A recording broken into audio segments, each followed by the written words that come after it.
দক্ষিণের ২১ জেলায় ২ ঘন্টা ব্ল্যাকআউট। প্রথম চালানে সিলেট থেকে স্পেন যাচ্ছে ৭ টন তৈরি পোশাক। সুবিধামতো সময়ে যে কোনো দলে যোগ দিতে পারি আসিফ মাহমুদ। ঝটিকা মিছিল রোধে অভিযান। আওয়ামী লীগ ছাত্রলীগের ৫৬ জন নেতাকর্মী গ্রেফতার। গুজরাটে অভিযান, সহস্রাধিক বাংলাদেশি গ্রেফতারের দাবি ভারতের। ফারুক আহমেদের ২৫০ কোটি টাকা সরানো নিয়ে বিসিবির ব্যাখ্যা। আমি চিনিয়া, আপনারা দেখছেন টাইমস ফ্ল্যাশ। ন্যাশনাল গ্রিডের সমস্যা হওয়ায় দেশের দক্ষিণাঞ্চলের অন্তত ১০ জেলা বিদ্যুৎহীন হয়ে পড়েছে। শনিবার বিকেলে ৫টা ৪৮ মিনিট থেকে বিদ্যুৎ সরবরাহ বন্ধ হয়ে যায়। দেশের দক্ষিণাঞ্চলের ২১ জেলায় বিদ্যুৎ বিতরণ সংস্থা West zone power distribution company লিমিটেডের ব্যবস্থাপনা পরিচালক মোহাম্মদ হায়দার আলী বলেন, গোপালগঞ্জের আমিন বাজারে ন্যাশনাল গ্রিডে সমস্যা হওয়ায় এই ব্ল্যাকআউট হয়েছে। তবে ধীরে ধীরে পরিস্থিতির উন্নতি হচ্ছে এবং বিভিন্ন জেলায় বিদ্যুৎ বিতরণ করা হচ্ছে। সমস্যার সমাধান হতে আরও কিছু সময় লাগবে। আকাশপথে সিলেট থেকে প্রথম ফ্রেইটার ফ্লাইটে রোববার ৬০ টন তৈরি পোশাক যাচ্ছে স্পেনে।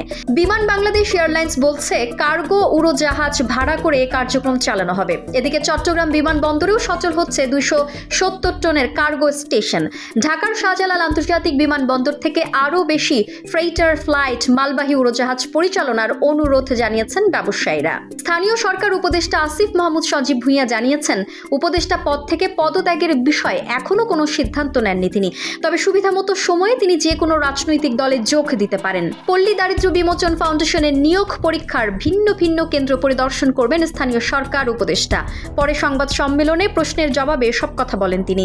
আসিফ মাহমুদ বলেন, এটা ধরে নেওয়ার কোনো কারণ নেই যে আমি নতুন কোনো রাজনৈতিক দলেই যুক্ত হব। যখন রাজনীতিতে যুক্ত হওয়ার সিদ্ধান্ত নেব তখন নিজের জন্য সেরা অপশনে বেছে নেব আমি।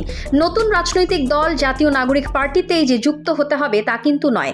রাজধানী ঢাকার বিভিন্ন এলাকায় ঝটিকা মিছিল বিরোধী অভিযানে গত ৭ দিনে আওয়ামী লীগ ও নিষিদ্ধ ঘোষিত ছাত্রলীগের ৫৬ জন নেতাকর্মী গ্রেফতার করা হয়েছে বলে পুলিশ জানিয়েছে।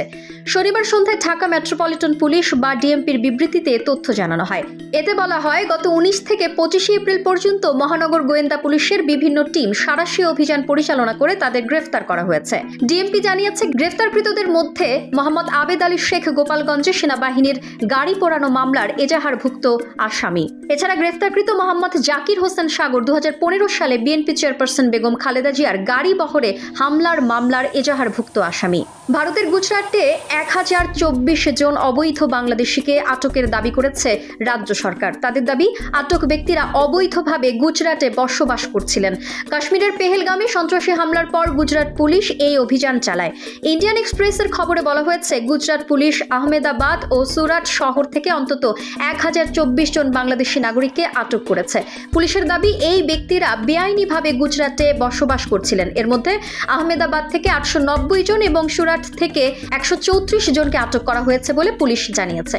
গুজরাটের স্বরাষ্ট্র প্রতিমন্ত্রী হর্ষ সাংভি এই পদক্ষেপকে গুজরাট পুলিশের ঐতিহাসিক বিজয় বলে আখ্যা দিয়েছেন। তিনি বলেছেন, বেআইনিভাবে বসবাসকারীদের পুলিশ রক্তচক্ষু দেখিয়েছে। বাংলাদেশ ক্রিকেট বোর্ড এফডিআর এর বিপুল অঙ্কের অর্থ অন্য ব্যাংকে সরিয়ে নেওয়া নিয়ে আলোচনা চলছিল কদিন ধরে। এই স্থানান্তর বিষয়ে আজ ব্যাখ্যা দিয়েছে বিসিবি।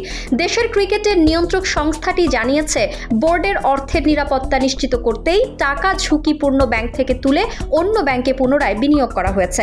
এমন উদ্যোগের কারণে স্থায়ী আমানত থেকে বোর্ডের মুনাফাও বেড়েছে। বিসিবি মনে করছে, বোর্ড ও এর সভাপতি ফারুক আহমেদের ভাবমূর্তি ক্ষুণ্ণ করতেই পরিকল্পিতভাবে ভুল তথ্য ছড়ানো হয়েছিল। আজ গণমাধ্যমে পাঠানো আর্থিক লেনদেন সম্পর্কিত বিসিবির বিবৃতিতে এ কথাগুলো বলা হয়। এরকম আরো তথ্য পেতে চোখ রাখুন বাংলাদেশটাইমস.com। ধন্যবাদ।